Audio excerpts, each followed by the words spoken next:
El letrado José María Fuster Fabra conoce muy bien al coronel Pérez de los Cobos. Fue su en fin, defensor en su momento, cuando decía yo antes, José María, buenas noches, que entonces lidiaba el coronel Pérez de los Cobos en el País Vasco contra esa banda de animales, criminales, terroristas de ETA, y usted pues era abogado de guardias civiles y de oficiales de la Guardia Civil a los que acusaban y señalaban los terroristas de ETA entonces, ¿verdad?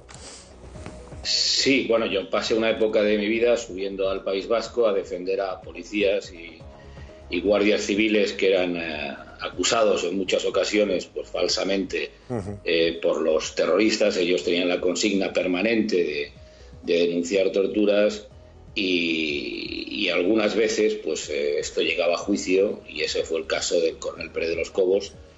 Hicimos el juicio y obviamente lo ganamos, porque el relato que contaban sobre lo que había sucedido pues no afectaba para nada ni al entonces teniente Pérez de los Cobos, ¿no? Y además estaba al día siguiente deteniendo y desmantelando de nuevo al comando Vizcaya. Una cosa muy curiosa, yo no la voy a olvidar en mi vida. El juicio duró 3 días.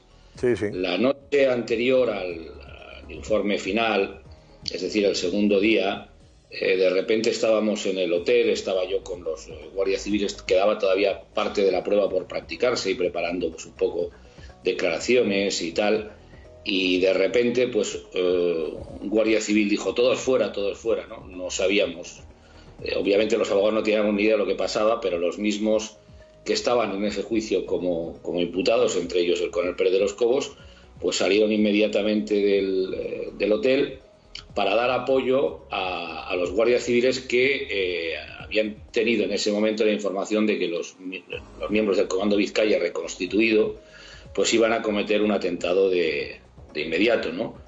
Hubo un tiroteo en la calle. Nosotros, pues los abogados que estábamos ahí, yo lo vi de lejos, porque quizás cometí la temeridad de salir, pero en una situación de muchísima tensión, y esos etarras que iban a matar al día siguiente a una persona vaciaron los cargadores contra la Guardia Civil, y los guardias civiles que estaban en este operativo, con el apoyo de los que estábamos de los que estaban en el juicio, pues abatieron a 2 miembros del Comando Vizcaya, ¿no? Y al día siguiente pues no quiero ni explicar lo que vivimos en ese juicio. Llegamos allí, había miles y miles de personas insultando, en fin, fue una experiencia dura, ¿no? Claro. Era lo que tocaba hacer en aquella época, y bueno, yo particularmente estoy muy orgulloso de haber podido aportar mi pequeño granito de arena, desde luego muy poco comparado con lo que hicieron hombres como el coronel Pérez de los Cobos. Bueno, pero de esos años de plomo, José María, no solamente conociste al coronel Pérez de los Cobos, sino también al juez Grande Marlaska, del que tú también tienes una referencia extraordinaria y hablas muy bien como juez de la Audiencia Nacional, al que conociste de una forma muy directa también, ¿no? Sin duda. Grande Marlaska fue un hombre muy valiente como juez, y él, bueno, yo por ejemplo recuerdo que en su juzgado conseguimos reabrir el caso de vuestro compañero Gorka Landaburu, que estaba el caso archivado, y entonces yo me hice cargo de la representación de Gorka, conseguimos reabrir el procedimiento, y al final hubo un juicio, fueron condenados los autores del atentado contra Gorka, y eso para Gorka era muy importante, porque para una persona que le pasó lo que le pasó a él, que le volaron las manos, todos lo recordaréis, sí, pues para él que hubiese un juicio y que se hiciera justicia, pues para él era muy importante, porque quedaba un vacío en su vida, ¿no? Y luego precisamente él ha sido una de las personas que más abogado por el contacto, y por cada víctima del terrorismo reacciona como mejor le parece y como mejor le corresponde, ¿no? Y eso lo conseguimos reabrir en el juzgado de Grande Marlaska. O sea que yo todo lo que puedo decir del juez Grande Marlaska, y personalmente de la persona de Grande Marlaska, pues es positivo. De ahí que me resulte todavía más extraño todo lo que ha acontecido últimamente, muy extraño, la verdad. Por eso te pregunto, José María, ¿qué recorrido puede tener desde el punto de vista legal esta demanda contra Grande Marlaska, que firma el abogado Santaella, por encubrimiento, delito de encubrimiento? O sea, habría estado cubriendo supuestamente otro tipo de delitos, al obligarle al coronel Pérez de los Cobos a revelar secretos, a revelar una información que solamente correspondía a la juez que instruía en esos momentos el caso, y ese habría sido el motivo del cese. ¿Qué recorrido legal crees tú que tiene esto, a pesar de que el Supremo ya lo ha admitido? Bueno, yo por lo que he leído se ha registrado. Sí. Por lo que he leído no he visto que haya un auto de admisión. He visto que se ha registrado, es decir, que se ha presentado. No lo sé si hay auto de admisión o no, por lo que he leído los medios. Se habla de admisión de la primera demanda contra Marlaska. Bueno, de hecho, demanda no es un término correcto, sería querella en todo caso. Sí, sí. Y de ser una querella, pues requeriría un auto de admisión que yo sepa no se ha producido. A ver, aquí yo creo que hay dos aspectos diferentes, ¿no? Uno es el motivo del cese. Tiene un testimonio obvio, que es el propio papel firmado, el propio documento firmado por la directora general de la Guardia Civil. Y ahí realmente ese motivo es absolutamente inexplicable y absolutamente falaz. Es decir, no se puede requerir a un mando de la Guardia Civil para que le diga a un subordinado que le dé un informe que la propia juez ha dicho que era reservado específicamente para ello. Siempre es específicamente para los jueces cuando la Guardia Civil o la policía o los Mossos o la China actúa como policía judicial, pero en este caso además había una advertencia específica, con lo cual Pérez de los Cobos obviamente no podía hacer nada más que lo que hizo. Claro, en ese documento lo que se refleja es un motivo de cese absolutamente espúreo. Dicho esto, claro, la actitud de Grande Marlaska, aquí puede pasar dos cosas, que yo no lo sé, ni creo que lo sepamos casi nadie, y es que Grande Marlaska supiese cuando se produce el cese, es decir, él fuese el que diese la orden de que se le cesase por ese motivo. En ese caso la situación de Grande Marlaska podría ser complicada, o que Grande Marlaska no, digamos, lo único que hiciese fue después justificar una actitud y unos hechos que quien los firma no es precisamente él, sino una subordinada suya, una persona que depende de él en el ministerio. Si eso es así, esto son cosas que hemos vivido en otras ocasiones en política, ¿no? Que se justifican los hechos, que se justifican los actos. Hombre, que si puede ser o no puede ser delictivo, eso en su momento se pronunciará.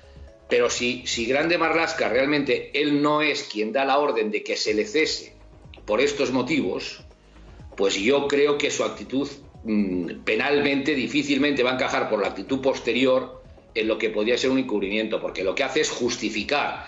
Y ya sabemos, en todos los partidos políticos, en toda la vida parlamentaria, pues los políticos, es decir, si cada vez que un político insultase a otro, pues fuera objeto de un delito de injurias y calumnias, y cada vez que un político mintiese, pues pudiera ser objeto de una reclamación judicial, pues realmente tendrían que habernos juzgados especiales únicamente para los políticos, porque desgraciadamente los políticos dicen muchas veces cosas que no son verdad, justifican actitudes inverosímiles, justifican actos y hechos que no tienen ningún tipo de sentido. Yo desde este punto de vista, el recorrido de la querella respecto a Grande Marlaska, sinceramente no lo veo. Otra cosa es quién da la orden de ese cese y por qué realmente se le cesa, cosa que en el papel, en ese documento que ha trascendido, pues parece que queda bastante claro. Bueno, habla de cese por falta de confianza, ¿no? Bueno, no, el cese en ese documento especifica también que por no aportar, por no requerir una documentación tal y cual. Eso es. Claro, eso. Claro. A ver, sí, no, deja claro, efectivamente, deja claro que es por no haber entregado una información que se le requería a propósito de una investigación, ¿no? Es que Marlaska empezó diciendo que era por falta de confianza. Luego fue cambiando. Sí. Y luego, quería hacer una pregunta. Yo nunca tuve muy claro qué quiso decir Marlaska con la policía política y el cese del coronel. ¿Cómo lo mezcló eso? Es que a mí me parece todo esto me parece una cosa tan incomprensible, porque es decir, yo prefiero pensar y quiero pensar por el respeto personal y a la figura de lo que fue el juez Grande Marlaska, que realmente aquí hay algo que se nos escapa a todos. Porque Grande Marlaska conoce cómo funciona la Guardia Civil y por supuesto que conoce cómo funciona la Policía Judicial. Y por supuesto sabe lo que puede hacer un Guardia Civil y lo que no puede hacer un Guardia Civil en funciones de Policía Judicial.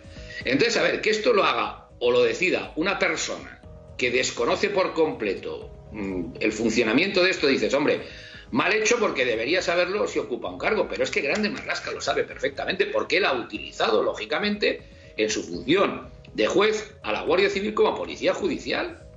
Entonces, a mí es que se me escapa y todo esto de la policía, yo creo que es... Cuando uno se mete, a veces a la gente le pasa que te metes en una dinámica es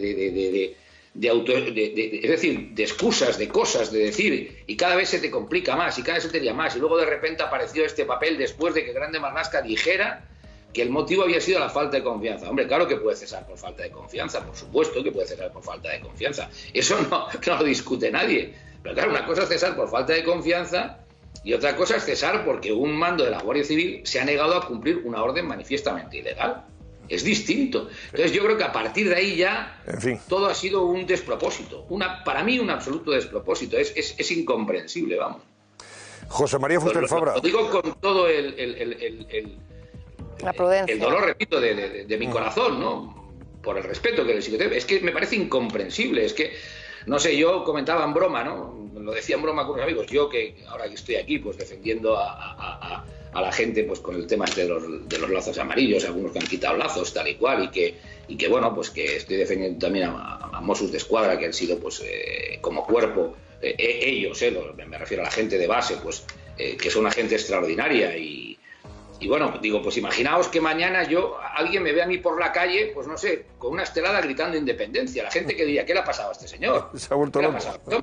Pues es un poco la misma sensación que me produce a mí con lo que ha pasado con Grande Marlaska, que me parece totalmente incomprensible, la verdad, incomprensible.